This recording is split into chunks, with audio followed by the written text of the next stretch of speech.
അസ്സലാമു അലൈക്കും വറഹ്മത്തുള്ളാഹി. Welcome back to Edu Hacker. ആദ്യം തന്നെ ക്ഷമ ചോദിക്കുകയാണ്. ഈ അവസാന നിമിഷം കൂടുതൽ സമയം നിങ്ങളുടെ കൂടെ ചിലവഴിക്കാൻ സാധിക്കുന്നില്ല എന്നുള്ളത് സങ്കടകരമാണ്. നിങ്ങളുടെ എക്സാം നമ്മുടെ തൊട്ടടുത്തെത്തിയിട്ടുണ്ട്. നിങ്ങളുടെ എക്സാം എന്ന് പറയുന്നില്ല, നമ്മുടെ എക്സാം തൊട്ടടുത്തെത്തിയിട്ടുണ്ട്. കുറേ പല ആളുകളും നമുക്ക് മെസ്സേജ് പറയുന്നുണ്ട്, ഇപ്പോൾ എന്താ ക്ലാസ് വരാത്തത്, വെയിറ്റ് ചെയ്യുകയാണെന്നുള്ളത്. നിങ്ങളുടെ സപ്പോർട്ടുകൾക്കൊക്കെ ഒരുപാട് നന്ദി അറിയിക്കുകയാണ്. അങ്ങേയറ്റം പേഴ്സണലായിട്ടുള്ള ബിസി ഉള്ളതുകൊണ്ടാണ് ഈ 2-3 ദിവസം ഞാൻ നേരത്തെ സൂചിപ്പിച്ചിരുന്നല്ലോ നമുക്ക് വീഡിയോസ് ഇടാൻ പറ്റാതിരുന്നത്. ഇപ്പോൾ അത്യാവശ്യമായിട്ട് ഈ കാര്യങ്ങൾ ഷെയർ ചെയ്യണമെന്നുള്ളത് കൊണ്ടാണ് ഇന്ന് ഒരു ക്ലാസ്സുമായിട്ട് ഞാൻ വന്നിട്ടുള്ളത്. ഇൻഷാ അല്ലാഹ് നമ്മൾ ഇന്ന് എടുക്കാൻ ഉദ്ദേശിക്കുന്നത് ടീച്ചിങ് മെത്തഡോളജിയുടെ ബാക്കി ഭാഗങ്ങളാണ്. ടീച്ചിങ് മെത്തഡോളജി തദ്രീസുൽ ലുആൽ അറബിയ, അറബി ഭാഷ പഠിപ്പിക്കുന്നത്, സ്കൂളിൽ പഠിപ്പിക്കുന്നതുമായി ബന്ധപ്പെട്ട് വളരെയധികം നമ്മൾ ശ്രദ്ധിക്കേണ്ട ഒരു മേഖലയാണ് അൽ വസാഇലു തഅലീമിയ എന്നുള്ളത്. ചോദ്യങ്ങൾ നല്ലതുപോലെ വരുന്ന സിമ്പിളായിട്ടുള്ള ഒരു ഏരിയയാണ്. 2 ക്ലാസ്സാണ് മുമ്പ് നമ്മൾ തന്നത്. ഒന്ന് നദരിയാത്തു തഅലീം, ലേണിംഗ് തിയറികളാണ്. 3 തിയറികളെക്കുറിച്ച് നമ്മൾ ഡിസ്കസ് ചെയ്തിരുന്നു. രണ്ടാമത് നമ്മൾ പഠിപ്പിച്ചത് തുർഖു തദ്രീസാണ്, പ്രധാനപ്പെട്ട ടീച്ചിങ്ങിൻ്റെ മെത്തേഡുകൾ ഏതൊക്കെയാണ് എന്നുള്ളതാണ്. ഇന്ന് ടീച്ചിങ് മെത്തഡോളജിയുടെ 3ാമത്തെ സെഷനാണ്. അൽ വസാഇലു തഅലീമിയ എന്നുള്ളതാണ് ഇന്ന് പഠിപ്പിക്കാനുള്ളത്. വളരെ പ്രധാനപ്പെട്ട ഒരു ഏരിയയാണ്, എന്നാൽ എളുപ്പമായിട്ട് ഇതിന്ന് സ്കോർ ചെയ്യാൻ നമുക്ക് പറ്റും. അൽ വസാഇലു തഅലീമിയ എന്ന് പറഞ്ഞാൽ ടീച്ചിങ് എയ്ഡ്സ് ആണ്. ഒരു അധ്യാപകൻ ക്ലാസ് മുറിയിലേക്ക് പോകുമ്പോൾ, തൻ്റെ വിദ്യാർത്ഥികളുടെ മുമ്പിലേക്ക് പോകുമ്പോൾ, തഅലീം എന്ന ഈ പ്രക്രിയ, ടീച്ചിങ് എന്ന ഈ പ്രക്രിയ സുന്ദരമായി എടുക്കാൻ വേണ്ടി, ഏറ്റവും നല്ല രൂപത്തിൽ നടത്താൻ വേണ്ടി ആ അധ്യാപകൻ ഉപയോഗിക്കുന്ന എല്ലാ ടൂൾസുകൾക്കും അൽ വസാഇലു തഅലീമിയ എന്ന് പറയുന്നു. അൽ വസാഇലു തർബവിയ എന്നും പറയാറുണ്ട്. അൽ അദവാത്തു തഅലീമിയ, അൽ അദവാത്തു തർബവിയ എന്നൊക്കെ പറയും. ടീച്ചിങ്ങിന് ആവശ്യമായിട്ടുള്ള ടൂൾസുകൾ. അപ്പോൾ അൽ വസാഇലു തഅലീമിയ എന്ന ഈ ഏരിയ 3 രീതിയിലാണ്, 3 ഭാഗങ്ങളാണ് നമുക്ക് പഠിക്കാനുള്ളത്. ഒന്ന് താരീഫാണ്, എന്താണ് വസാഇലു തഅലീമിയ എന്ന് പഠിക്കണം. 2 ഫവായിദുഹ, വസാഇലു തഅലീമിയയുടെ ഗുണങ്ങൾ എന്തൊക്കെയാണ്, ടീച്ചിങ് എയ്ഡ്സ് ക്ലാസ്സിൽ ഉപയോഗിച്ചാൽ അതിൻ്റെ ഗുണങ്ങൾ എന്തൊക്കെയാണ്. 3ാമത്തേത് പ്രധാനപ്പെട്ട ഒരു ഏരിയയാണ്. ഈ 3ാമത്തെ ഏരിയയിൽ നിന്നാണ് ചോദ്യങ്ങൾ വരാറുള്ളത്. അൽ അഖ്സാം, വസാഇലു തഅലീമിയയുടെ ഇനങ്ങൾ, അൻവാഅകൾ ഏതൊക്കെയാണ് എന്നുള്ളതും പഠിക്കാനുണ്ട്. ഇനി ആദ്യമായി എന്താണ് വസാഇലു തഅലീമിയ? താരീഫ് എന്ന് പറഞ്ഞാൽ പല രീതിയിലുള്ള താരീഫുകൾ നമ്മൾ കാണുന്നുണ്ട്. അതിൽ ക്വസ്റ്റ്യൻ പേപ്പറിൽ വന്നതും അതേപോലെ കുറച്ച് ഓതൻറ്റിക്കായ ഗവൺമെൻറ്റിൻ്റെ പുസ്തകങ്ങളിൽ കൊടുത്തിട്ടുള്ള, പ്രത്യേകിച്ച് DLEDൻ്റെ ഒക്കെ ടെക്സ്റ്റ് ബുക്കിൽ കൊടുത്തിട്ടുള്ള ഡെഫിനിഷൻ ഹിയ കുല്ലു അദാത്തിൻ, എല്ലാ ടൂൾസുകളുമാണ്. യസ്തഖിദുമുഹ, അത് ഉപയോഗിക്കുന്നു. അൽ മുഅല്ലിം ലി തഹ്സീനി അമലിയത്തു തഅല്ലും, ടീച്ചിങ് എന്ന് പറയുന്ന പ്രക്രിയ, അല്ലെങ്കിൽ വിദ്യാർത്ഥികളെ പഠിപ്പിക്കുക, വിദ്യാർത്ഥികൾ അത് കൃത്യമായി ആ അറിവ് ഉൾക്കൊള്ളുക, ആ അറിവ് നേടിയെടുക്കുക എന്നുള്ള പ്രക്രിയകൾ സുഗമമായി നല്ല രൂപത്തിൽ നടത്താൻ വേണ്ടി അധ്യാപകൻ ഉപയോഗിക്കുന്ന ടൂൾസുകളാണ് അൽ വസാഇലു തഅലീമിയ എന്ന് പറഞ്ഞാൽ. ഇംഗ്ലീഷിൽ ടീച്ചിങ് എയ്ഡ്സ് എന്ന് പറയുന്നു. ഒരുപാട് ടീച്ചിങ് എയ്ഡ്സുകളുണ്ട്. ഒരു അധ്യാപകൻ ക്ലാസ് റൂമിലേക്ക് കമ്പ്യൂട്ടർ കൊണ്ടുപോവുകയാണെങ്കിൽ, അതിൻ്റെ സ്ക്രീനിൽ വീഡിയോസ് കാണിച്ചു കൊടുക്കുകയാണെങ്കിൽ, സ്പീക്കർ ഉപയോഗിക്കുകയാണെങ്കിൽ, സ്പീക്കർ ഒരു ടീച്ചിങ് എയ്ഡാണ്. കമ്പ്യൂട്ടർ ടീച്ചിങ് എയ്ഡാണ്. സ്ക്രീൻ, സ്ലൈഡ്, ഇതൊക്കെ ടീച്ചിങ് എയ്ഡുകളാണ്. അതേപോലെ സ്പീക്കർ, അൽ മുക്കബ്ബറു സൗത്ത്, ഇതൊരു ടീച്ചിങ് എയ്ഡുകളാണ്. അങ്ങനെ ഇതെല്ലാം ഇനി ഒരു അധ്യാപകൻ വിദ്യാർത്ഥികളെയും കൊണ്ട് സ്കൂളിൻ്റെ അടുത്തേക്കുള്ള ഒരു കാട്ടിലേക്ക് പോയി, ഒരു പൂന്തോട്ടത്തിലേക്ക് പോയി, ഒരു സിയാറത്ത് നടത്തി, ഒരു വൃദ്ധസദനം സന്ദർശിച്ചു, അവിടെയുള്ള കാര്യങ്ങളൊക്കെ പറഞ്ഞു കൊടുത്തു, പ്രകൃതി സന്ദർശിച്ചു, അതേപോലെ ഒരു ട്രിപ്പ് കൊണ്ടുപോയി, അങ്ങനെയൊക്കെ ചെയ്താൽ, ഒരു മ്യൂസിയത്തിലേക്ക് കൊണ്ടുപോയാൽ, ഇതൊക്കെ ടീച്ചിങ് എയ്ഡ്സിൻ്റെ ഭാഗം തന്നെയാണ്. ഈവൻ ഒരു ക്ലാസ് റൂമിലുള്ള പേന, ആ ക്ലാസ് റൂമിലുള്ള തൊബുഷൂറ, ചോക്ക്, ബ്ലാക്ക് ബോർഡ്, ഇതെല്ലാം ടീച്ചിങ് എയ്ഡ്സിൻ്റെ ഭാഗമാണ്. സുവർ, ചിത്രങ്ങൾ, ഖറായിത്ത്, ചാർട്ടുകൾ, വീഡിയോ, ഹാസൂബ്, കമ്പ്യൂട്ടർ, സബ്ബൂറ, ബ്ലാക്ക് ബോർഡ്, സിയാറത്ത്, അധ്യാപകൻ കുട്ടികളെയും കൊണ്ട് നടത്തുന്ന സന്ദർശനങ്ങൾ, ഇതെല്ലാം ടീച്ചിങ് എയ്ഡ്സിൻ്റെ അൽ വസാഇലു തഅലീമിയയുടെ ഭാഗമാണ്. വസാഇലു തഅലീമിയയുടെ ഓരോരോ ഇനങ്ങളാണ്. ഇനി നമുക്ക് അതിൻ്റെ ഗുണങ്ങൾ ഒന്ന് ജസ്റ്റ് പഠിക്കാം. ഇവിടെ നിന്ന് ഇതിൻ്റെ അഗ്റാളുകൾ, ഇതിൻ്റെ ഫവായിദുകളിൽ പെടാത്തത് ഏതാണ് എന്ന രൂപത്തിലൊക്കെ ചോദ്യങ്ങൾ നമുക്ക് പ്രതീക്ഷിക്കാം. എപ്പോഴും ഞാൻ പറയുന്നത് നിങ്ങൾ ശ്രദ്ധിക്കണം, ടീച്ചിങ് മെത്തഡോളജി പഠിക്കുന്ന സമയത്ത് എൻ്റെ നോട്ടിലുള്ളതോ അല്ലെങ്കിൽ ഏതെങ്കിലും ഒരു ടെക്സ്റ്റിലുള്ള പോയിൻ്റ് അതേപോലെ വരില്ല. അതിന് പകരം ഈ ആശയം എന്താണെന്ന് നിങ്ങൾ തലയിൽ കയറ്റി വെക്കണം. എന്നിട്ട് ചോദ്യപേപ്പർ വായിച്ചാൽ നിങ്ങൾക്ക് ഉത്തരം കിട്ടും. ഇതാണ് എനിക്ക് പറയാനുള്ളത്. നമുക്ക് നോക്കാം എന്തൊക്കെയാണ് ടീച്ചിങ് എയ്ഡ്സ് ഉപയോഗിച്ചാലുള്ള ഗുണങ്ങൾ എന്തൊക്കെയാണെന്ന് നോക്കാം. യുഖല്ലിലു അൽ വഖ്ത് വൽ ജുഹദ് മിൻ ഖിബലി അൽ മുഅല്ലിം വൽ മുതഅല്ലിം. അധ്യാപകനും വിദ്യാർത്ഥിക്കും കുറച്ച് സമയം ആവശ്യം മതി. അതേപോലെ തന്നെ ജുഹദ് കഠിനാധ്വാനവും കുറയുന്നു. എന്താണെന്ന് വെച്ചാൽ ഒരു കൺസെപ്റ്റ് ഒരു വിദ്യാർത്ഥിക്ക് പഠിച്ചെടുക്കാനും അത് തിയറി ആയിക്കൊണ്ട് ഇങ്ങനെ പറഞ്ഞു കൊടുക്കുകയാണെങ്കിൽ ആ വിദ്യാർത്ഥിക്ക് അത് പഠിച്ചെടുക്കാൻ കുറേ സമയം വരും. ഇപ്പോൾ ഞാൻ ഉദാഹരണം പറയുകയാണെങ്കിൽ, ഇപ്പോൾ ഇന്ത്യ എന്ന രാജ്യത്തിൻ്റെ തെക്ക് ഭാഗത്തും കിഴക്ക് ഭാഗത്തും പടിഞ്ഞാറിലും ഏതൊക്കെ രാജ്യങ്ങളാണ്, പിന്നെ ഏതൊക്കെ സമുദ്രങ്ങളാണ്, ഇതൊക്കെ ഇങ്ങനെ വായ കൊണ്ട് പറഞ്ഞു കൊടുക്കുക മാത്രമാണ് ചെയ്യുന്നതെങ്കിൽ അധ്യാപകന് റിസ്ക് കൂടുതലാണ്. വിദ്യാർത്ഥിക്ക് പഠിക്കാനും സമയമെടുക്കും, റിസ്ക് കൂടുതലാണ്. നേരെ മറിച്ച് ഗ്ലോബ് ക്ലാസ്സിലേക്ക് കൊണ്ടുപോയി അല്ലെങ്കിൽ പിന്നെ ഇത് ഒരു വലിയൊരു സ്ക്രീനിലൂടെ കാണിച്ചു കൊടുക്കുകയാണ്. ഇന്ത്യയുടെ മാപ്പ് കാണിച്ചു കൊടുത്തു, അതിൻ്റെ ഇപ്പുറത്തും അപ്പുറത്തും ഓരോ ഭാഗത്ത് എന്തൊക്കെയാണെന്ന് കാണിച്ചു കൊടുത്താൽ, ഗ്ലോബിലൂടെ തൊട്ട് വിദ്യാർത്ഥികൾക്കൊക്കെ തൊടാൻ പറ്റി അതൊന്ന് കാണിച്ചു കൊടുത്താൽ പിന്നെ പെട്ടെന്ന് ആ ഒരു ഐഡിയ വിദ്യാർത്ഥികളുടെ തലയിൽ കയറും. ഇങ്ങനെയാണ് എല്ലാ ടീച്ചിങ് എയ്ഡ്സുകളും ഇങ്ങനെയാണ്. അത് കാണിച്ചു കൊടുത്താൽ പെട്ടെന്ന് തന്നെ വിദ്യാർത്ഥികളുടെ തലയിലേക്ക് അത് കയറും. അതേപോലെ തന്നെ പിന്നെ അമലിയത്തു തഅലീം വത്തഅല്ലും, ടീച്ചിങ് ആണെങ്കിലും ലേണിംഗ് ആണെങ്കിലും രണ്ടും തസ്ഹുലു വളരെ എളുപ്പമായി തീരുന്നു. യബ്ഖി അൽ മഅലൂമാത്ത് ഹയ്യത്തൻ ഫി നുഫൂസി തലാമീദ്, വിദ്യാർത്ഥികളുടെ മനസ്സിൽ പിന്നെ ഈ ഒരു സംഗതി, ഈ ഒരു അറിവ് അധ്യാപകൻ ഇട്ട് തരുന്ന മഅലൂമാത്തുകൾ കുറച്ച് കൂടുതൽ കാലം ആക്റ്റീവായിട്ട് വിദ്യാർത്ഥിയുടെ ഓർമ്മയിലുണ്ടാകും, മനസ്സിലുണ്ടാകും. ടീച്ചിങ് എയ്ഡ്സ് ഉപയോഗിക്കുകയാണെങ്കിൽ ഒരു തിയറി വെറുതെ ഇങ്ങനെ പറഞ്ഞു തന്നാൽ വിദ്യാർത്ഥിയുടെ മനസ്സിൽ അത് ഒരുപാട് കാലം ഉണ്ടാവില്ല, ബോറടിക്കും, പെട്ടെന്ന് മറന്നുപോകും. നേരെ മറിച്ച് അത് കാണിച്ചു തന്നാൽ വിദ്യാർത്ഥിയുടെ കണ്ണിലൂടെ അവനത് കാണുകയാണ്, കുറച്ച് കൂടുതൽ കാലം മനസ്സിലുണ്ടാവും. ഇപ്പോൾ ഒരു സ്റ്റോറി എന്നുള്ളത്, ഇപ്പോൾ നമ്മൾ 10ാം ക്ലാസ്സിൽ പിന്നെ മലയാള സെക്കൻഡ് പഠിച്ച സമയത്ത് 2014 ഞാൻ 10ാം ക്ലാസ് കഴിയുന്നത്. മലയാള സെക്കൻഡ് പഠിച്ച സമയത്ത് ആടുജീവിതം അതിലുണ്ടായിരുന്നു.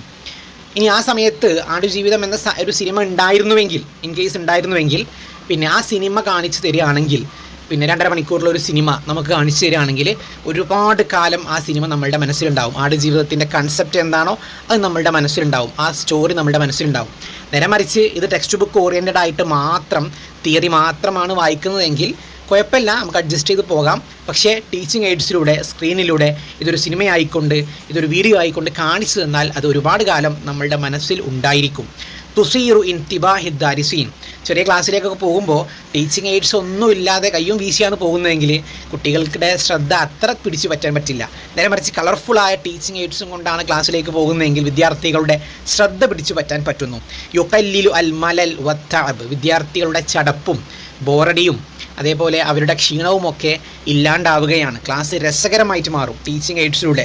പ്രത്യേകിച്ച് ഒരു LP ക്ലാസ്സും UP ക്ലാസ് റൂമിലൊക്കെ ഒരു ലാപ്ടോപ്പും കൊണ്ടുപോകുമ്പോൾ തന്നെ വിദ്യാർത്ഥികൾ ശ്രദ്ധിക്കും. ഒരു അധ്യാപകൻ ഒരു സ്ക്രീനും ഒരു ലാപ്ടോപ്പും കൊണ്ട് നടക്കുന്നത് കാണുമ്പോൾ തന്നെ വിദ്യാർത്ഥികളൊക്കെ ഇത് ശ്രദ്ധിക്കും. എന്നിട്ട് ക്ലാസ് റൂമിലേക്ക് കയറി വീഡിയോയിലൂടെ ഇത് പ്രസൻറ്റ് ചെയ്താൽ, ഫോട്ടോസൊക്കെ ഉൾപ്പെടുത്തി പിന്നെ ലാപ്ടോപ്പിലൂടെയൊക്കെ കാണിച്ചു കൊടുത്താൽ വിദ്യാർത്ഥികൾ അവർക്ക് ബോറടി ഉണ്ടാവില്ല, അവരിങ്ങനെ ശ്രദ്ധിച്ചിരിക്കും. കാരണം അവർ ഇഷ്ടപ്പെട്ട വഴികളിലൂടെയാണ് ഈ അധ്യാപകൻ ക്ലാസ് എടുക്കുന്നത്. ടെക്സ്റ്റ് ബുക്ക് ബേസ് ചെയ്ത് മാത്രമാണ് ക്ലാസ് മുന്നോട്ട് പോകുന്നതെങ്കിൽ കുട്ടികൾക്ക് ബോറടി ഉണ്ടാവും. അതിന് പകരം വിദ്യാർത്ഥികളെ ഇപ്പോൾ ഒരു പൂന്തോട്ടത്തെ പറ്റി പഠിപ്പിക്കുകയാണ്, അതിന് പകരം വിദ്യാർത്ഥികളെ സ്കൂളിലുള്ള ഒരു പൂന്തോട്ടത്തിലേക്ക് കൊണ്ടുപോയി എന്നിട്ട് അവിടുന്ന് ഓരോ പൂവും കാണിച്ചു കൊടുത്ത് അവിടെ കൊണ്ടുപോയി പഠിപ്പിച്ചാൽ അവർക്ക് ബോറടി ഉണ്ടാവില്ല, അവർ എൻഗേജ്ഡ് ആവും. ഈ ടീച്ചിങ് എയ്ഡ്സ് മൂലം അവർക്ക് പിന്നെ ബോറടിയൊക്കെ മാറിക്കിട്ടും, മലൽ അവരുടെ മടിയും ചടപ്പും ഒക്കെ മാറിക്കിട്ടും. ഇനി ഇസാറത്തു ജമീഅ ഹിവാസി ത്വാലിബ്, വിദ്യാർത്ഥികളുടെ എല്ലാ ഇന്ദ്രിയാനുഭവങ്ങളും ഇവിടെ ഉപയോഗിക്കുന്നുണ്ട്. ഒരു പിന്നെ പുസ്തകം വായിക്കുക മാത്രമാണെങ്കിൽ അവൻ ജസ്റ്റ് കേൾക്കുന്നു, അത് കേൾക്കുന്നു എന്ന് മാത്രമേ, കേൾവി മാത്രമേ അവിടെ ഉപയോഗിക്കുന്നുള്ളൂ. നേരെ മറിച്ച് ടീച്ചിങ് എയ്ഡ്സ് ഉപയോഗിക്കുകയാണെങ്കിൽ അവൻ അതിലേക്ക് കൃത്യമായി നോക്കും, അതിനെ തൊടും, അതിനെ നിരീക്ഷിക്കും. ആ രൂപത്തിൽ പിന്നെ സ്മെല്ലുള്ളതാണെങ്കിൽ അത് മണത്തു നോക്കും. ഇങ്ങനെ വിദ്യാർത്ഥികളുടെ എല്ലാ പഞ്ചേന്ദ്രിയങ്ങളും പിന്നെ എല്ലാ ഇന്ദ്രിയാനുഭവങ്ങളും, കേൾവിയും പിന്നെ സ്മെല്ലും ടച്ചും ടേസ്റ്റും എല്ലാതും ഇവിടെ ടീച്ചിങ് എയ്ഡ്സ് കൊണ്ടുവരുമ്പോൾ അവൻ ഉപയോഗിക്കുന്നു. അതുകൊണ്ട് തന്നെ ക്ലാസ് റൂമിൽ അവന് നല്ല ഒരു പിന്നെ ആക്റ്റീവായിക്കൊണ്ട് ഇത് പഠിക്കാൻ സാധിക്കുന്നു. ഇപ്പോൾ ഒരു വർദ്ധത്തിനെക്കുറിച്ച്, ഒരു റോസാപ്പൂവിനെ കുറിച്ച് അധ്യാപകൻ ഇങ്ങനെ പഠിപ്പിക്കുകയാണ്. റോസാപ്പൂവ് നല്ല സ്മെല്ലുള്ള, സുഗന്ധം നൽകുന്ന ഒരു പൂവാണ് എന്ന് പറയുമ്പോൾ പിന്നെ വിദ്യാർത്ഥി അവിടെ അത് കേൾക്കുക മാത്രമേ ചെയ്യുന്നുള്ളൂ. നേരെ മറിച്ച് ഒറിജിനലായിട്ടുള്ളൊരു റോസാപ്പൂവ് ക്ലാസ് റൂമിലേക്ക് കൊണ്ടുവന്ന് വിദ്യാർത്ഥികളെ പഠിപ്പിക്കുകയാണ്. എന്നിട്ട് ഇതൊന്ന് സ്മെല്ല് ചെയ്ത് കൊടുക്കുകയാണ്. ഇതിൻ്റെ സ്മെല്ല് പിന്നെ വിദ്യാർത്ഥികൾ അനുഭവിക്കുകയാണ്. അവിടെ അവൻ്റെ സ്മെല്ല് എന്ന് പറയുന്ന ആ പഞ്ചേന്ദ്രിയം, ആ ഒരു ഇന്ദ്രിയാനുഭവം വിദ്യാർത്ഥി അവിടെ അനുഭവിക്കുകയാണെങ്കിൽ അവന് അത് കുറച്ചും കൂടെ പെട്ടെന്ന് മനസ്സിലാവുകയും അവൻ്റെ ഓർമ്മയിൽ ഉണ്ടാവുകയും ചെയ്യുന്നു. അതുകൊണ്ട് ടീച്ചിങ് എയ്ഡ്സ് ഉപയോഗിക്കുമ്പോൾ അവൻ്റെ വ്യത്യസ്ത രൂപത്തിലുള്ള ഇന്ദ്രിയാനുഭവങ്ങൾ അവൻ അവിടെ ഉപയോഗിക്കുന്നു എന്നുള്ളതാണ്. ഇനി കുറച്ചും കൂടെ ആഡ് ഓൺ ചെയ്യാനുള്ളത് സിയാദത്തുൽ ഫഹ്മ്, അവന് പെട്ടെന്ന് തന്നെ മനസ്സിലാക്കാൻ കഴിയുന്നു. ടീച്ചിങ് എയ്ഡ്സ് ഉപയോഗിക്കുമ്പോൾ കൺസെപ്റ്റുകൾ കുറച്ച് നന്നായിട്ട് മനസ്സിലാക്കാൻ കഴിയുന്നു. ആ തഅല്ലുമു ദാത്തി നടക്കുന്നു. അതായത് ടീച്ചിങ് എയ്ഡ്സ് ഉപയോഗിച്ച് പഠിപ്പിക്കുമ്പോൾ വിദ്യാർത്ഥി അധ്യാപകൻ പറഞ്ഞു തരുന്നത് മാത്രമല്ല, ടീച്ചിങ് എയ്ഡ്സ് കാണുമ്പോൾ തന്നെ അവനൊരു സെൽഫ് സ്റ്റഡി തന്നെ നടത്താൻ സാധിക്കും എന്നുള്ളതാണ് മനസ്സിലാക്കേണ്ടത്. ഗ്ലോബൊക്കെ കൊണ്ടുവന്ന് ക്ലാസ് റൂമിൽ ഗ്ലോബ് കൊണ്ടുവന്ന് അധ്യാപകൻ പഠിപ്പിക്കുകയാണെങ്കിൽ വിദ്യാർത്ഥിക്ക് സ്വമേധയാ തന്നെ എന്ത് ചെയ്യുന്നു, പിന്നെ എവിടെയാണ് ഓരോരോ രാജ്യങ്ങൾ, എല്ലാ കാര്യങ്ങളും സ്വമേധയാ പഠിക്കാൻ സാധിക്കുന്നു. റബത്തുൽ മഅലൂമാത്ത് ബിൽ ഹയാത്തിൽ ആമ, അധ്യാപകൻ വെറും തിയറി ക്ലാസ്സാണ് നടത്തുന്നതെങ്കിൽ, ടീച്ചിങ് എയ്ഡ്സ് ഒന്നും ഉപയോഗിക്കാതെ വെറും തിയറി ക്ലാസ്സാണ് നടത്തുന്നതെങ്കിൽ അവന് തോന്നും ഇത് ഏതോ ലോകത്തുള്ള കാര്യങ്ങളാണ് അധ്യാപകൻ പറഞ്ഞുകൊണ്ടിരിക്കുന്നത് എന്ന് തോന്നും. നേരെ മറിച്ച് അധ്യാപകൻ പഠിപ്പിക്കുന്ന കൺസെപ്റ്റ് അവൻ്റെ ഡെയിലി ലൈഫിൽ അവൻ ഉപയോഗിക്കുന്ന ടീച്ചിങ് എയ്ഡ്സ് ഉപയോഗിച്ചുകൊണ്ടാണ് അധ്യാപകൻ പറയുന്നത് എങ്കിൽ അവൻ്റെ ഡെയിലി ലൈഫിനോട് അവനത് കണക്റ്റ് ചെയ്യാൻ സാധിക്കും. നമ്മൾ ഉപയോഗിക്കുന്ന എല്ലാ ടീച്ചിങ് എയ്ഡ്സും പിന്നെ നമ്മളുടെ ജീവിതത്തിലുള്ള ഓരോ കാര്യങ്ങളാണ്. ഇപ്പം അധ്യാപകൻ ഒരു മരത്തെക്കുറിച്ച് പഠിപ്പിക്കുമ്പോൾ പിന്നെ അവനൊരു മരം കാണിച്ചുകൊണ്ടാണ് പഠിപ്പിക്കുന്നത് എങ്കിൽ അവന് കൃത്യമായിട്ട് മനസ്സിലാക്കാൻ സാധിക്കും ഇതെൻ്റെ ജീവിതത്തിലുള്ള ഒന്നാണ്, ഇതുമായി എനിക്ക് ജീവിതത്തിൽ എത്രത്തോളം ബന്ധമുണ്ട്. ഇങ്ങനെ സ്വന്തം ജീവിതത്തോട് കണക്റ്റ് ചെയ്യാൻ ടീച്ചിങ് എയ്ഡ്സ് ഉപയോഗിക്കുന്നതിലൂടെ ഒരു വിദ്യാർത്ഥിക്ക് സാധിക്കുന്നു. പിന്നീട് പറയാനുള്ളത്, നമ്മൾ ത്വരീഖത്തുൽ ഇസ്തിഖറാഇയ പഠിപ്പിച്ചിരുന്നു. മിനൽ അംസാൽ ഇലൽ ഖായിദ, ഉദാഹരണം പഠിപ്പിച്ചുകൊണ്ട് ലാസ്റ്റ് കൺസെപ്റ്റിലേക്ക് എത്തുന്ന രീതിയാണ് ത്വരീഖത്തുൽ ഇസ്തിഖറാഇയ. ത്വരീഖത്തുൽ ഇസ്തിഖറാഇയ പഠിപ്പിച്ചപ്പോൾ ഞാൻ പറഞ്ഞിരുന്നു ഇവിടെ ടീച്ചിങ് എയ്ഡ്സ് ഉപയോഗിക്കും എന്നുള്ളത്. അപ്പോൾ ടീച്ചിങ് എയ്ഡ്സ് ഉപയോഗിച്ചുള്ള രീതി മിനൽ അംസാൽ ഇലൽ ഖായിദ എന്ന രീതിയാണ്. ഈ രീതി വിദ്യാർത്ഥികൾക്ക് നല്ലതുപോലെ ഗ്രാസ്പ് ചെയ്യാൻ പറ്റുന്ന, വിദ്യാർത്ഥികൾക്ക് അനുസരിച്ചുള്ള ഒരു രീതിയാണ് മിനൽ അംസാൽ ഇലൽ ഖായിദ എന്ന ഈ രീതി. അപ്പോൾ ടീച്ചിങ് എയ്ഡ്സ് ഉപയോഗിക്കുമ്പോൾ അവിടെ നമ്മൾ അപ്ലൈ ചെയ്യുന്നത് ത്വരീഖത്തുൽ ഇസ്തിഖറാഇയാണ്. അതായത് ടീച്ചിങ് എയ്ഡ്സ് എന്നുള്ളത് ഓരോ പിന്നെ ഉദാഹരണങ്ങളാണ്. അവന് പെട്ടെന്ന് മനസ്സിലാക്കാനുള്ള, അവന് നേരത്തെ അറിയുന്ന, അവൻ്റെ ജീവിതത്തിലുള്ള പിന്നെ ടൂൾസുകളാണ്, ടീച്ചിങ് എയ്ഡ്സുകളാണ് നമ്മൾ ഉപയോഗിക്കുന്നത്. അപ്പോൾ ആ ടീച്ചിങ് എയ്ഡ്സ് കാണുമ്പോൾ അതൊക്കെ ഓരോ ഉദാഹരണങ്ങളാണ്. ഉദാഹരണങ്ങളിലൂടെ കൺസെപ്റ്റിലേക്ക് എത്താൻ അവന് സാധിക്കുന്നു, പഠനം എളുപ്പമാകുന്നു. ഇനി കുറച്ച് പോയിൻറ്റ്സുകൾ ഞാൻ കൊടുത്തിട്ടുണ്ട്. നഷാത്തുയൻ, ക്ലാസ് കുറേ നല്ല ആക്റ്റീവ് ആവും ടീച്ചിങ് എയ്ഡ്സ് ഉപയോഗിക്കുമ്പോൾ. മുത്തായത്ത് ഉണ്ടാവും, നല്ല ഒരു എൻജോയബിൾ ആയിരിക്കും ക്ലാസ് എന്നുള്ളത്. അതേപോലെ മുഷവ്വഖ്, വിദ്യാർത്ഥികൾക്ക് ഭയങ്കര ഇഷ്ടമായിരിക്കും, അവർക്ക് ഇഷ്ടമുള്ള ക്ലാസ്സായിട്ട് അത് മാറും. അപ്പോൾ ഇത്തരത്തിലുള്ള പോയിൻറ്റുകളാണ് അതിൻ്റെ ഫവായിദുകൾ. ടീച്ചിങ് എയ്ഡ്സ് ഉപയോഗിച്ചാലുള്ള ഗുണങ്ങൾ എന്തൊക്കെയാണ് എന്നുള്ളതാണ് നമ്മൾ ഡിസ്കസ് ചെയ്തത്. ഇനി ഏറ്റവും പ്രധാനപ്പെട്ട ഏരിയയിലേക്കാണ് നമ്മൾ കടക്കുന്നത്. ടീച്ചിങ് എയ്ഡ്സിൻ്റെ അൻവാകൾ, ഇനങ്ങൾ എന്തൊക്കെയാണ് എന്നുള്ളതാണ് നമുക്ക് നോക്കാനുള്ളത്. ഒന്നാമത്തെ ഇനം അൽ വസാഇലുൽ ബസ്വരിയ, രണ്ടാമത്തേത് അൽ വസാഇലു സമഇയ, മൂന്നാമത്തേത് അൽ വസാഇലു സമഇയ അൽ ബസ്വരിയ. ഇത് മൂന്നും ഒരേ ഈ അത്തിബാറിൽ വരുന്നതാണ്. ഇത് മൂന്നും പിന്നെ ഒരേ കാറ്റഗറിയിൽ വരുന്നതാണെന്ന് പറയാം. ബസ്വരിയ സമഇയ, സമഇയ ബസ്വരിയ എന്നുള്ളത്. ഇനി ഇത് കഴിഞ്ഞാൽ അൽ വസാഇലുൽ മുജസ്സമയും അൽ വസാഇലു ഗൈറു മുജസ്സമയും, ഇത് രണ്ടും ഒരു കാറ്റഗറിയിൽ വരുന്ന വിഭജനമാണ്.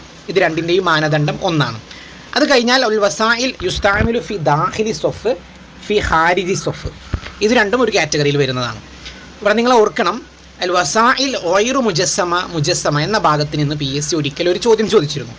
അതേപോലെ തന്നെ അൽ വസാഇൽ യുസ്താമിലു ഫി ഖാരിജി സൊഫ് എന്ന ഭാഗത്ത് നിന്നും PSC ചോദ്യങ്ങൾ ചോദിച്ചിട്ടുണ്ട്. പിന്നീട് അവസാനം പഠിക്കാനുള്ളത് അൽ വസാഇലു നഷാത്തുയ, ഒരു കാറ്റഗറിയാണ്, ഒരു വിഭജനമാണ്. അതേപോലെ അൽ വസാഇത്ത് അൽ മുതഅദ്ദിദ മൾട്ടിമീഡിയ, ഇതിൽ നിന്ന് 2024 LPക്ക് ചോദ്യങ്ങൾ വന്നിരുന്നു. ഈ അടുത്ത് ചോദ്യങ്ങൾ വന്നിരുന്നു. PYക്ക് ഞാൻ തുടക്കത്തിൽ കൊടുത്തിട്ടില്ല, നേരെ മറിച്ച് ക്ലാസ്സുകൾ നടക്കുമ്പോൾ അതിനിടയിൽ പറയാമെന്ന് വെച്ചിട്ടാണ്. നോക്കാം നമുക്ക്. അൽ വസാഇലുൽ ബസ്വരിയ, വിഷ്വൽ എയ്ഡ്സ് എന്ന് പറഞ്ഞാൽ സിമ്പിളാണ്. നമ്മളുടെ തലയിലേക്ക് ഈ കൺസെപ്റ്റ് കയറുന്നത് കാഴ്ചയിലൂടെയാണ്. ബസ്വരിയ വിഷ്വലാണ്, നമ്മളത് കണ്ടിട്ടാണ്. കുട്ടി ഈ എയ്ഡ്സ് എന്നുള്ളത് കാണാനുള്ളതാണ്. കാഴ്ചയിലൂടെയാണ് കൺസെപ്റ്റ് തലയിലേക്ക് കയറുന്നത്. നമ്മളെ മുഖിലേക്ക് കൺസെപ്റ്റ് കയറുന്നത് നമ്മളുടെ പിന്നെ ഐനിലൂടെയാണ്. ഐനൈൻ, 2 കണ്ണിലൂടെയാണ് കൺസെപ്റ്റ് തലയിലേക്ക് കയറുന്നത്.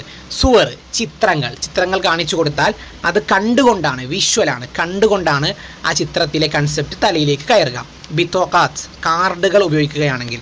മൂദലിയാത്സ്, മോഡലുകൾ, സ്റ്റിൽ മോഡൽ, വർക്കിംഗ് മോഡൽ എന്ന് പറഞ്ഞാൽ ഒരു രൂപമാണ്. ക്ലാസ്സിലേക്ക് കൊണ്ടുവന്നുള്ള രൂപമാണ്. ഇപ്പോൾ താജ്മഹൽ, നമ്മൾ ചെറുപ്പത്തിൽ LPയിലൊക്കെ താജ്മഹൽ പഠിപ്പിക്കുകയാണെങ്കിൽ താജ്മഹലിൻ്റെ മനോഹാരിത മനസ്സിലാവണമെങ്കിൽ എന്നുണ്ടെങ്കിൽ ഒരു താജ്മഹൽ ഉണ്ടാക്കിയിട്ട് ക്ലാസ്സിലേക്ക് കൊണ്ടുപോകും. പിന്നെ നമ്മൾ കുറേ കാര്യങ്ങൾ, ഇപ്പോൾ വോൾക്കാനോ ഇറപ്ഷൻ, ഈ സ്ഫോടനം കൊണ്ടല്ലോ, അപ്പോൾ വോൾക്കാനോ ഇറപ്ഷനൊക്കെ ശരിക്കും ഉണ്ടാക്കിയിട്ട് അത് കാണിച്ചു കൊടുക്കും, ക്ലാസ്സിൽ കാണിച്ചു കൊടുക്കും. അതൊക്കെ കണ്ട് മനസ്സിലാക്കാനുള്ളതാണ്. ഖറായിത്ത്, ചാർട്ടുകൾ, അൽ മനാദിർ, കാഴ്ചകൾ. ഒരു പൂന്തോട്ടം കാണിച്ചു കൊടുത്താൽ അത് കാഴ്ചയാണ്. സുവറും മനാദിറും വ്യത്യാസമുണ്ട്. സുവർ നമ്മളിപ്പോൾ ലാപ്ടോപ്പിലെ ഒരു ഫോട്ടോ അല്ലെങ്കിൽ നമ്മൾ പേപ്പറിലൊരു ഫോട്ടോയാണ്.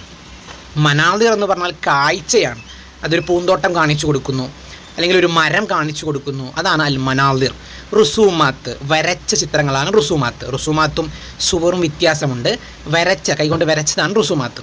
അൽ അഫ്ലാം അസാബിത്ത, പിന്നെ ആനിമേഷൻസ് ഉണ്ടാവും. അഫ്ലാം അസാബിത്ത, പിന്നെ അതിൽ സൗണ്ട് ഉണ്ടാവില്ല, സൗണ്ട് ഇല്ലാത്ത ആനിമേഷൻസ് ഒക്കെ ഉണ്ടാവും, ഫിലിമുകളൊക്കെ ഉണ്ടാവും. അതേപോലെ അൽ ഖുറത്തുൽ അർലിയ, ഗ്ലോബ്, കുറേ ഉണ്ട്. പിന്നെ വിഷ്വൽ എയ്ഡ്സ് ഒരുപാടുണ്ട്. അതിൽ പ്രധാനപ്പെട്ടതാണ് പറഞ്ഞത്. അൽ ഖുറത്തുൽ അർലിയ ഭൂമിയുടെ ഗ്ലോബാണ്. ഇനി സബ്ബൂറ, ഇതൊക്കെ വിഷ്വൽ എയ്ഡ്സ് ആണ്. ബോർഡിലൂടെ എഴുതി കാണിച്ചു കൊടുക്കുമ്പോൾ ബോർഡ് എന്നുള്ളതൊരു വിഷ്വൽ എയ്ഡാണ്. അൽ വസായിലു സംഇയ്യയാണ് രണ്ടാമത്തെ ഇനം, ഓഡിയോ എയ്ഡ്സ്. അതായത് നമ്മളുടെ മുഖിലേക്ക്, നമ്മളുടെ കൺസെപ്റ്റ്, ഈ ആശയം നമ്മളുടെ തലച്ചോറിലേക്ക് എത്തുന്നത് പിന്നെ കേൾവിയിലൂടെയാണ്. കേൾവിയിലൂടെ മാത്രം എത്തുന്നതാണ്. ഒരു അധ്യാപകൻ ഒരു ക്ലാസ് റൂമിൽ ഒരു കവിത പഠിപ്പിക്കുമ്പോൾ, അറബി കവിത പഠിപ്പിക്കുമ്പോൾ വിദ്യാർത്ഥികളോട് ടെക്സ്റ്റ് തുറക്കാൻ പറയും, ടെക്സ്റ്റിലെ ആ കവിത നോക്കാൻ പറയും. എന്നിട്ട് അധ്യാപകൻ തൻ്റെ ഫോണിൽ റെക്കോർഡ് ചെയ്ത് വെച്ച ഒരു MP3 അത് പിന്നെ ഒരു സ്പീക്കറിലേക്ക് കണക്ട് ചെയ്ത് സ്പീക്കർ വഴി ആ വിദ്യാർത്ഥികൾക്ക് ഇത് നല്ല ഒരു ഈണത്തിൽ ഈ കവിത ഒരു നല്ല ഒരു ഗായകൻ പാടുന്നത് കേൾപ്പിച്ചു കൊടുക്കുകയാണെങ്കിൽ അവിടെ അധ്യാപകൻ ഉപയോഗിച്ച എയ്ഡ്സ് എന്ന് പറയുന്നത് ഓഡിയോ എയ്ഡ്സ് ആണ്. കേൾവിയിലൂടെയാണ് ഈ കാര്യം നമ്മളുടെ തലച്ചോറിലേക്ക് എത്തുന്നത്. ഏതൊക്കെയാണ്? അൽ ഇദാ, റേഡിയോ, അൽ മുക്കബ്ബറു സൗത്ത്, സ്പീക്കർ, അൽ അസ്വാത്ത്, ശബ്ദങ്ങൾ, തസ്ജീലാത്തു സൗത്തിയ, അങ്ങനെ MP3 റെക്കോർഡ് ചെയ്ത് വെച്ച സൗണ്ടുകൾ, റെക്കോർഡഡ് വോയിസസ് എന്നുള്ളത്. അപ്പോൾ ഇതൊക്കെയാണ് ഓഡിയോ എയ്ഡ്സ് എന്ന് പറഞ്ഞാൽ. അപ്പോൾ നമുക്കൊരു പിന്നെ സംശയം ഉണ്ടാവും, വീഡിയോ നമ്മൾ വിദ്യാർത്ഥികൾക്ക് കാണിച്ചു കൊടുക്കുകയാണെങ്കിൽ അതിൽ ശബ്ദമുണ്ടല്ലോ, അപ്പോൾ അത് പിന്നെ വസായിലു സംഇയ്യാണോ എന്ന് സംശയം ഉണ്ടാവും. വീഡിയോയിൽ ശബ്ദമുണ്ട്, ശരിയാണ്. വീഡിയോ ശബ്ദം മാത്രമല്ല, വീഡിയോയിൽ കാണാനുണ്ട്, കേൾക്കാനുണ്ട്. അപ്പോൾ കാണാനും കേൾക്കാനും രണ്ടും ഉണ്ടാവുകയാണെങ്കിൽ അതിനാണ് അൽ വസായിലു സംഇയ്യ അൽ ബസുരിയ, ഓഡിയോ വിഷ്വൽ എയ്ഡ്സ്. കാണാനുണ്ടാകും, കേൾക്കാനുണ്ടാകും. അപ്പോൾ കാഴ്ചയിലൂടെയും കേൾവിയിലൂടെയും രണ്ടും മിക്സ് ചെയ്തിട്ടാണ് ഒരു കൺസെപ്റ്റ് നമ്മളുടെ മുഖിലേക്ക്, തലച്ചോറിലേക്ക് എത്തുന്നത് എങ്കിൽ അത്തരത്തിലുള്ള എയ്ഡ്സിനാണ് അൽ വസായിലു സംഇയ്യ അൽ ബസുരിയ എന്ന് പറയുന്നത്. ഉദാഹരണങ്ങൾ നോക്കാം. വീഡിയോയിൽ സൗണ്ടും ഉണ്ടാവും, പിന്നെ കാണാനുണ്ടാവും, കേൾക്കാനുണ്ടാവും. അൽ മസ്റഹ്, നാടകങ്ങൾ. അത്തിൽഫാസ്, ടെലിവിഷൻ, സിനിമ. അഫ്ലാം അൽ മുത്തഹറിക അന്നാത്തിക, അതായത് പിന്നെ വീഡിയോ തന്നെയാണ് ഉദ്ദേശിക്കുന്നത്, സൗണ്ടുള്ള പിന്നെ ചലിക്കുന്ന ഫിലിമുകൾ. ഇപ്പം അനിമേഷൻ വീഡിയോയിൽ സൗണ്ട് ഉണ്ടെങ്കിൽ അതാണ് അവിടെ ഉദ്ദേശിച്ചത്. അപ്പോൾ നമ്മൾ ആലോചിക്കുക, പിന്നെ പരീക്ഷയ്ക്ക് ഇത് ചോദ്യം വരുന്നത് കുറച്ച് ടീച്ചിങ് എയ്ഡ്സുകൾ കൊടുക്കും. ഇതിലേതാണ് സംഇയ്യ, ഏതാണ് ബസുരിയ, ഏതാണ് സംഇയ്യ ബസുരിയ എന്ന രൂപത്തിലുള്ള സിമ്പിളായ ചോദ്യങ്ങളാണ് ഇവിടെ നിന്ന് ചോദിക്കാറുള്ളത്. അതാണ് നമ്മൾ ശ്രദ്ധിക്കേണ്ടത്. ഇനി ഒരു ഇനമാണ് അൽ വസായിലുൽ മുജസ്സമയും അൽ വസായിൽ ഗൈറു മുജസ്സമയും. പ്രൊജക്റ്റഡ് എയ്ഡ്സും നോൺ പ്രൊജക്റ്റഡ് എയ്ഡ്സും, ഇത് രണ്ടും ഒരു കാറ്റഗറിയാണ്. അപ്പോൾ ഇതിൽ പെട്ട സാധനം നേരത്തെ നമ്മൾ പറഞ്ഞ ബസുരിയയിലും ഉണ്ടാവും. അപ്പോൾ ബസുരിയയിൽ പെട്ട സാധനം ഈ മുജസ്സമയിലും ഗൈറു മുജസ്സമയിലും ഉണ്ടാവോ എന്ന് ചോദിച്ചാൽ ഉണ്ടാകും. ഇത് അങ്ങനത്തെ ഒരു വിഭജനമാണ്. അതായത് സംഇയ്യ ബസുരിയ ഇത് മൂന്നും ഒരു കാറ്റഗറിയാണ്. ഇതിന് മൂന്നിനും ഒരു അവലംബമാണ് ഉള്ളത്. ഇനി നമ്മൾ പറയുന്ന മുജസ്സമയും ഗൈറു മുജസ്സമയും ഇത് വേറെ ഒരു തരത്തിലുള്ള വിഭജനമാണ്. അതുകൊണ്ട് ഇതിൽ പെട്ട ഒന്ന് അതിലും പെടും, അതിന് യാതൊരുവിധ പ്രശ്നവുമില്ല. അൽ വസായിലുൽ മുജസ്സമ എന്ന് പറഞ്ഞാൽ പ്രൊജക്റ്റഡ് എയ്ഡ്സ് എന്നാണ് പറയുക. അതായത് ഈ ഒരു എയ്ഡ്സ് വിദ്യാർത്ഥികൾക്ക് കാണിച്ചു കൊടുക്കാൻ ഒരു സ്ക്രീനിൻ്റെ ആവശ്യമുണ്ട്. യഹ്താജു ശാശത്തുൻ ലിഅർളിഹ, ഇത് കാണിച്ചു കൊടുക്കാൻ ഒരു സ്ക്രീന് അവിടെ ആവശ്യമുണ്ട്, ഇത് പ്രദർശിപ്പിക്കാൻ ഒരു സ്ക്രീനിൻ്റെ ആവശ്യമുണ്ട്. അതുകൊണ്ടാണ് പ്രൊജക്റ്റഡ് എയ്ഡ്സ് മുജസ്സമ എന്ന് പറയുന്നത്. സ്ലൈഡ്, PDF, തിൽഫാസ്, LED, LCD ഇതൊക്കെ അതിന് ഉദാഹരണമാണ്. അപ്പോൾ കമ്പ്യൂട്ടറിൻ്റെ മോണിറ്റർ, ലാപ്പിൻ്റെ മോണിറ്റർ, TV, LED, LCD ഇതൊക്കെ പിന്നെ തൊടാൻ പറ്റുന്ന ഒരു സാധനമല്ല. ഇതൊക്കെ എന്താണ്, ഒരു സ്ക്രീനിൻ്റെ ഉള്ളിലൂടെ മാത്രം കാണുന്ന സംഗതികളാണ്. അൽ വസായിൽ ഗൈറു മുജസ്സമ, നോൺ പ്രൊജക്റ്റഡ് എയ്ഡ്സ് എന്ന് പറഞ്ഞാൽ പിന്നെ ഇതിനൊരു സ്ക്രീന് ആവശ്യമില്ല. അത് ഒരു രൂപമായിക്കൊണ്ട് തന്നെ വിദ്യാർത്ഥികളുടെ മുമ്പിൽ വെച്ച് അവന് തൊടാനൊക്കെ പറ്റുന്ന ഒരു സംഗതിയായിരിക്കും നോൺ പ്രൊജക്റ്റഡ് എയ്ഡ്സ് എന്ന് പറഞ്ഞാൽ. ഖുറത്തുൽ അർലിയ, ഗ്ലോബ്, ഖറായിത്ത്, ചാർട്ടുകൾ, ബിത്തോക്കാത്ത്, കാർഡുകൾ, ഇതൊക്കെയാണ് ഇതിന് ഉദാഹരണം. അപ്പോൾ സിമ്പിളായിട്ട് നമുക്ക് മനസ്സിലാക്കാൻ പറ്റും. ഒരുപാട് സംഗതി, ഏകദേശം എല്ലാതും ഓയിറു മുജസ്സമയാണ്. സ്ക്രീനിലൂടെ അല്ല, തൊട്ട് കാണിച്ചു കൊടുക്കാൻ പറ്റുന്നതാണ് ഏകദേശം കൂടുതലും വരുന്നത്. പിന്നെ നമ്മൾ ഈ ഒരു ഇലക്ട്രോണിക് മീഡിയയുമായി ബന്ധപ്പെട്ട എയ്ഡ്സുകളൊക്കെയാണ് പിന്നെ പ്രൊജക്റ്റഡ് എയ്ഡ്സിൽ വരുന്നത്. ഇത് മുമ്പ് PSC ചോദിച്ചിരുന്നു. അന്ന് ഉത്തരം ഖറായിത്തായിരുന്നു. താഴെ കൊടുത്തവയിൽ ഏതാണ് ഗൈറു മുജസ്സമ എന്നൊരു ചോദ്യം ഉണ്ടായിരുന്നു. അന്നതിൽ ഉത്തരം ഖറായിത്താണ് വന്നിരുന്നത്. നോട്ട് ചെയ്ത് വെക്കുക. ഇനി വേറെ ഒരു വിഭജനമാണ് അൽ വസായിൽ യുസ്താമിലു ഫി ദാഖിലി സൊഫ്, ക്ലാസ് റൂമിൻ്റെ ഉള്ളിൽ ഉപയോഗിക്കുന്ന ടീച്ചിങ് എയ്ഡ്സുകൾ. അതായത് പിന്നെ പുസ്തകം, സബ്ബുറ, ബോർഡ്, ചാർട്ട്, തൊബുഷൂറ, പിന്നെ ഗ്ലോബ്, തൊബുഷൂറ എന്ന് പറഞ്ഞാൽ ചോക്ക്, ഇങ്ങനെ ഖുറത്തുൽ അർലിയ, ഗ്ലോബ്, ഇങ്ങനെ പറയുന്ന ക്ലാസ് റൂമിൻ്റെ ഉള്ളിൽ ഉപയോഗിക്കുന്ന ടീച്ചിങ് എയ്ഡ്സുകളാണ് അൽ വസായിൽ യുസ്താമിലു ഫി ദാഖിലി സൊഫ്. അതേപോലെ അൽ വസായിൽ യുസ്താമിലു ഫി ഖാരിജി സൊഫ്, ക്ലാസ് റൂമിൻ്റെ പുറത്ത് ഉപയോഗിക്കുന്നതുണ്ട്. റിഹ്ലത്ത്, യാത്ര, ഒരു കടൽ കാണിച്ചു കൊടുക്കാൻ വേണ്ടിയിട്ട് നമ്മൾ കൊണ്ടുപോയി, ഇനി ഒരു മ്യൂസിയത്തിലേക്ക് കൊണ്ടുപോയി, പ്ലാനറ്റോറിയത്തിലേക്ക് കൊണ്ടുപോയി, പിന്നെ ഓബ, കാട്ടിലേക്ക് കൊണ്ടുപോയി, അൽ മുത്തഹഫ്, നമ്മൾ മ്യൂസിയം കാണിച്ചു കൊടുത്തു. ഇതൊക്കെ പുറത്ത് നടക്കുന്നതാണ്, ക്ലാസ്സിൻ്റെ പുറത്ത് നടക്കുന്നതാണ്. ഇത് അൽ വസായിൽ യുസ്താമിൽ ഫി ഖാരിജി സൊഫ് എന്നാണ് പറയുന്നത്. ഇവിടെ നിന്ന് ഈ മ്യൂസിയത്തിലേക്ക് കൊണ്ടുപോയി എന്ന് ഞാൻ പറഞ്ഞല്ലോ, ഇത് PSC മുമ്പ് ചോദിച്ചതാണ്. മുത്തഹഫിലേക്ക് കൊണ്ടുപോയ ഈ ഒരു ചോദ്യം ഇത് മുമ്പ് PSC ചോദിച്ചതാണ്. ഖാരിജി സൊഫ് താഴെ പറയുന്നവയിൽ ഏതാണ് എന്നൊരു ചോദ്യം ഉണ്ടായിരുന്നു. ഇനി നമ്മൾ അൽ വസായിലു നശാത്തിയ, ആക്ടിവിറ്റി എയ്ഡ്സ്. ആക്ടിവിറ്റി എയ്ഡ്സ് എന്ന് പറഞ്ഞാൽ കാണാനോ തൊടാനോ പറ്റിയൊന്നും ആയിരിക്കില്ല, നേരെ മറിച്ച് അത് ഓരോ വർക്കുകളായിരിക്കും, കുട്ടികൾക്ക് കൊടുക്കുന്ന വർക്കുകളാണ്. ഇപ്പോൾ നമ്മൾ നേരത്തെ പറഞ്ഞ പിന്നെ ഒരു യാത്ര നടത്തുക, ഒരു സന്ദർശനം നടത്തുക, മ്യൂസിയത്തിലേക്ക് കൊണ്ടുപോവുക എന്നൊക്കെ പറഞ്ഞാൽ വർക്കാണ്, ആക്ടിവിറ്റിയാണ്. അതൊരിക്കലും തൊടാനോ ടച്ച് ചെയ്യാനോ ഒക്കെ പറ്റിയിട്ടുള്ള സ്മെല്ല് ചെയ്യാൻ പറ്റിയ അങ്ങനത്തെ രൂപത്തിലുള്ള ടീച്ചിങ് എയ്ഡ്സുകളല്ല, നേരെ മറിച്ച് അത് വർക്കുകളാണ്. തംസീൽ, ഇപ്പോൾ ചിത്രീകരണം എന്നുള്ളത് ഒരു കൺസെപ്റ്റ് ക്ലാസ്സിൽ നമ്മൾ പഠിപ്പിക്കുമ്പോൾ അതിലുള്ള ഒരു കഥ, ആ ഒരു കൺസെപ്റ്റ്, ഒരു കിസ്സ 2-3 കുട്ടികളെ വെച്ച് നമ്മൾ ക്ലാസ് റൂമിൽ അവതരിപ്പിക്കാൻ പറഞ്ഞു. അങ്ങനെ ആ കുട്ടികൾ അത് അവതരിപ്പിക്കുകയാണെങ്കിൽ അതെന്താണ്? അൽ വസായിലു നശാത്തിയ, ആക്ടിവിറ്റി എയ്ഡ്സാണ്. ഒരു പ്രവർത്തനത്തെ ഓറിയൻറ്റ് ചെയ്തുകൊണ്ടുള്ള പിന്നെ എയ്ഡ്സുകളാണ് അൽ വസായിലു നശാത്തിയ എന്ന് പറഞ്ഞാൽ.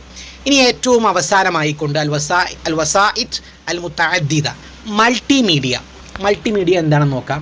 നമുക്കൊക്കെ ഏറ്റവും കൂടുതൽ അറിയുന്നതാണ് മൾട്ടിമീഡിയ എന്നുള്ളത്. അത് പിന്നെ ഇന്ന് ഏറ്റവും കൂടുതൽ ഉപയോഗിക്കുന്ന വാക്കാണ് മൾട്ടിമീഡിയ എന്നുള്ളത്. Multimedia computer technology, online medias, social മീഡിയയൊക്കെയുമായി ബന്ധപ്പെട്ട വാക്കാണ് മൾട്ടിമീഡിയ എന്നുള്ളത്. അപ്പോൾ ഞാൻ ക്ലാസ് എടുക്കുന്നത് ലാപ്ടോപ്പിലാണ് ക്ലാസ് എടുക്കുന്നത്.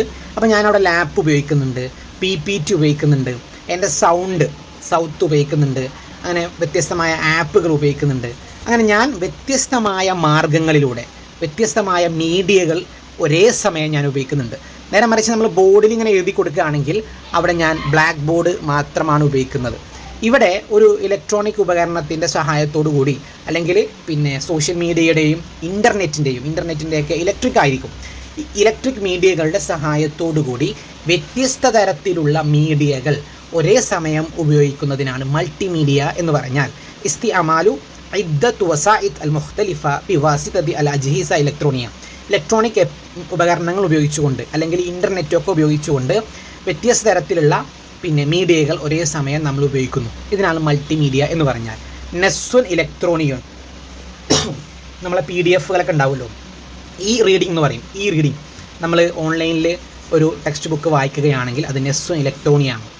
അൽ അസ്വാത്ത്, ശബ്ദങ്ങൾ, വീഡിയോ, പിന്നെ സുവർ, ചിത്രം എന്ന് പറയുമ്പോൾ നമ്മൾ പ്രിൻ്റ് ചെയ്ത് വെച്ച പേപ്പറിലെ ചിത്രമല്ല, നമ്മൾ പിന്നെ ഒരു സ്ക്രീനിൽ ലാപ്ടോപ്പിൽ സ്ക്രീനിലൊക്കെ ഒരു ചിത്രം കാണിച്ചു കൊടുക്കുകയാണെങ്കിൽ അവിടെ ചിത്രം ഉപയോഗിച്ചു, ലാപ്ടോപ്പ് ഉപയോഗിച്ചു, ഇൻ്റർനെറ്റ് ഉപയോഗിച്ചു, നെറ്റിൽ നിന്ന് കാണിച്ചു കൊടുക്കുകയാണെങ്കിൽ അത് മൾട്ടിമീഡിയയാണ്.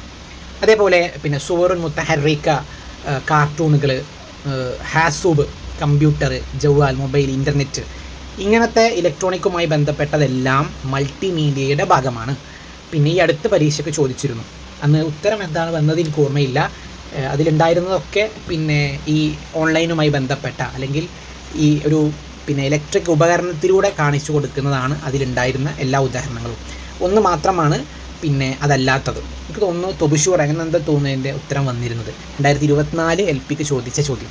അപ്പോൾ ഇത്രയാണ് പിന്നെ ടീച്ചിങ് എയ്ഡ്സിൻ്റെ ഇനങ്ങളായിക്കൊണ്ട് നമുക്ക് പഠിപ്പിക്കാനുള്ളത്. ഇനങ്ങൾ ഒന്നുകൂടെ പറയാം. അൽ വസായിൽ അൽ ബസ്വരിയ, സംഇയ ബസ്വരിയ, ഇത് 3ഉം ഒരു ഇനമാണ്. അൽ മുജസ്സമ, ഗൈറു മുജസ്സമ, ഇത് 2ഉം ഒരു കാറ്റഗറിയാണ്. ദാഖിലു സുഫും ഖാരിജു സുഫും ഒരു കാറ്റഗറിയാണ്. നഷാത്തിയ, ഒരു ആഡ് ഓൺ ചെയ്ത ഒരു പ്രത്യേക ഇനമാണ് നഷാത്തിയ.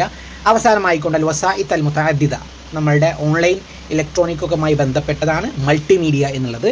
അപ്പോൾ ഇത്രയാണ് നമുക്ക് പഠിക്കാനുള്ളത്. അവസാനിപ്പിക്കുകയാണ്. അപ്പോൾ ഇന്ന് പഠിപ്പിച്ച എല്ലാ കാര്യങ്ങളും വസായിലു സംഇയ ബസ്വരിയ, അൽ വസായിലു തഅലീമിയ, ഇനങ്ങളും ഫവായിദുകളും അതേപോലെ തന്നെ വസായിലു തഅലീമിയയുടെ എല്ലാ കാര്യങ്ങളുമാണ് ഇന്ന് പഠിപ്പിച്ചത്. വളരെ എളുപ്പമുള്ള ഒരു ടോപ്പിക്കാണ്.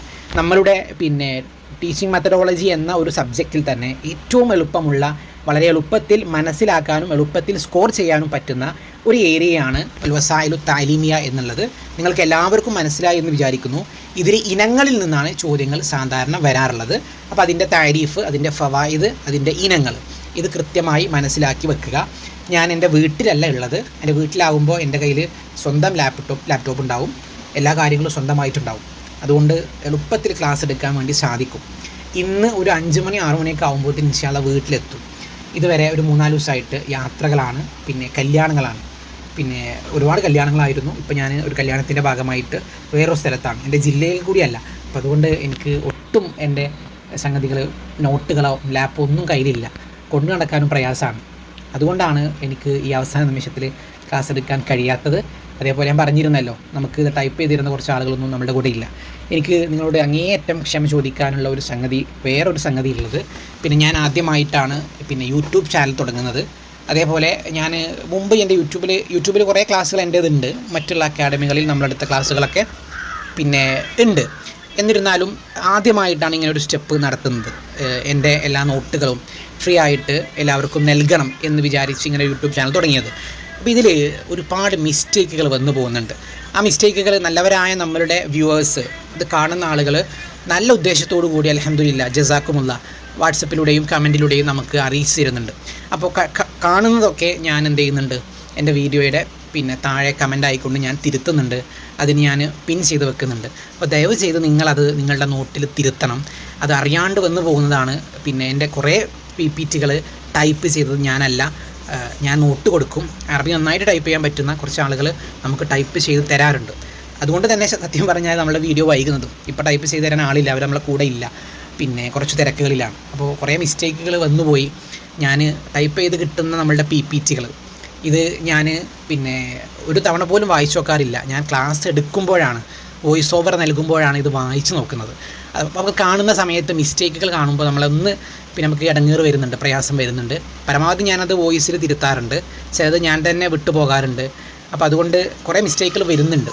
അതിനോട് ഞാൻ അങ്ങേയറ്റം ക്ഷമ ചോദിക്കുക. എനിക്ക് ഭയങ്കര സങ്കടം തോന്നി. ചിലതൊക്കെ ഞാൻ ക്ലാസ് അവസാനം വരെ വെച്ച് നിർത്തിയിട്ട് PPT രണ്ടാമത് എഡിറ്റ് ചെയ്ത് വീണ്ടും ക്ലാസ് എടുത്ത രംഗങ്ങളൊക്കെ ഉണ്ട്. അപ്പോൾ ഞാൻ അങ്ങേയറ്റം ക്ഷമ ചോദിക്കുകയാണ്. പിന്നെ മിസ്റ്റേക്കുകൾ വന്ന ഭാഗങ്ങൾ ഏതായാലും പിന്നെ നമുക്കത് PSCയുടെ ക്വസ്റ്റ്യനായിട്ടൊക്കെ പ്രതീക്ഷിക്കാൻ പറ്റിയ ഭാഗങ്ങളല്ല ഒട്ടുമിക്കതും. ഞാൻ പരമാവധി തിരുത്തിയിട്ടാണ് പോകുന്നത്. അതിനും കൂടെയുള്ള ഒരു ക്ഷമ ഞാൻ നിങ്ങളോട് ചോദിക്കുകയാണ്. അത് എനിക്ക് ഒരുപാട് എക്സ്പീരിയൻസ് ഉള്ള ആളൊന്നുമല്ല, അതുകൊണ്ടാണ് അങ്ങനത്തെ മിസ്റ്റേക്കുകൾ വരുന്നത്. പ്രത്യേകിച്ച് ടെക്നിക്കലി അത്ര ഞാൻ സ്കിൽഡ് അല്ല, അതുകൊണ്ടാണ് മിസ്റ്റേക്കുകൾ വരുന്നത് എന്നുകൂടെ ഓർമ്മപ്പെടുത്തുന്നു. ഇന്നത്തെ ക്ലാസ് അവസാനിപ്പിക്കുകയാണ്. ഇൻഷാ അല്ലാഹ് ഇന്ന് വൈകിട്ട് വീട്ടിലെത്തും. അതിനുശേഷം നാളെയും മറ്റന്നാളെയും പിന്നെ ബാക്കിയുള്ള എല്ലാ സെഷൻസും നൽകണമെന്ന് ആഗ്രഹമുണ്ട്. പിന്നെ ഇന്നത്തെ ക്ലാസ് തന്നെ വീട്ടിൽ പിന്നെ സിസ്റ്ററിനോട് ഫോൺ വിളിച്ച് പറഞ്ഞ് അവിടുത്തെ ഫയല് പിന്നെ എനിക്ക് അയച്ചു തരാൻ പറഞ്ഞ് അങ്ങനെ കിട്ടി. ഞാൻ ഇവിടുന്ന് വോയിസ് ഓവർ കൊടുക്കുകയാണ്. അൽഹംദുലില്ലാ ഇന്നത്തെ ക്ലാസ് പൂർത്തിയാക്കാൻ സാധിച്ചു. എന്തായിരുന്നാലും നാളെയും മറ്റന്നാളും നിങ്ങൾ പ്രതീക്ഷിച്ച പോലെ എൻ്റെ ക്ലാസ്സുകൾ ഉണ്ടാകും. നിങ്ങൾ കേൾക്കുക.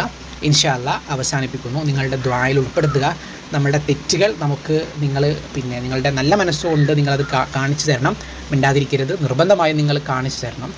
ഇൻഷാ അല്ലാഹ് അവസാനിപ്പിക്കുന്നു. അള്ളാഹു എല്ലാവിധ വിജയങ്ങളും നമുക്കെല്ലാവർക്കും നൽകുമാറാവട്ടെ. വആഖിറു ദഅവാനാ അൽഹംദുലില്ലാഹി റബ്ബിൽ ആലമീൻ. അസ്സലാമു അലൈക്കും വറഹ്മത്തുള്ളാഹി.